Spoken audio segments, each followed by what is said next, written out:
లేఅవుట్లు వేసినప్పుడు ప్రజా ప్రయోజనార్థం వదిలిన 10% స్థలాలు కబ్జా కోరల్లో ఉన్నాయి. చాలా స్థలాలను వివిధ కుల సంఘాలకు ధారాదత్తం చేయగా తామేమీ తక్కువ కాదన్నట్లు మరికొందరు పలుకుబడి ఉన్న నాయకులు ఏకంగా స్థలాలను ఆక్రమించి భవనాలు నిర్మించారు. పురపాలిక దస్త్రాల్లో 10% స్థలాలు కనిపిస్తున్న క్షేత్రస్థాయిలో అక్కడ అక్రమ నిర్మాణాలు ఉన్నాయి. ఇలా గద్వాలలో అన్యాక్రాంతమవుతున్న 10% స్థలాలపై ఈ కథనం. పట్టణాల్లో లేఅవుట్లు వేసిన సందర్భంగా 10% భూమిని ప్రజా ప్రయోజనార్థం వదిలిపెడతారు. గద్వాల పురపాలిక పరిధిలో 37 వార్డులు ఉండగా ప్రతి వార్డులో ఈ 10% స్థలాలున్నాయి.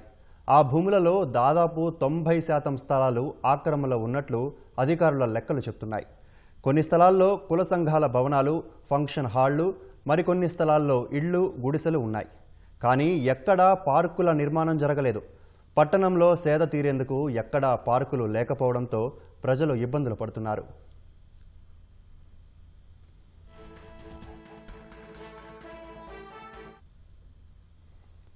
పట్టణంలో 109 లేఅవుట్లలో దాదాపు 120 చోట్ల స్థలాలను వదిలిపెట్టారు. అంటే దాదాపు 80 ఎకరాల వరకు 10% స్థలాలు ఉన్నాయి. ఇందులో ఈ మధ్య పురపాలికలో విలీనమైన జమ్మిచేడు, వెంకంపేట గ్రామాలకు సంబంధించిన లేఅవుట్లోని 10% స్థలాలను ఇందులో అధికారులు సూచించలేదు. అవి కలుపుకుంటే పట్టణంలో 100 ఎకరాల వరకు 10% స్థలాలు ఉంటాయని అంచనా.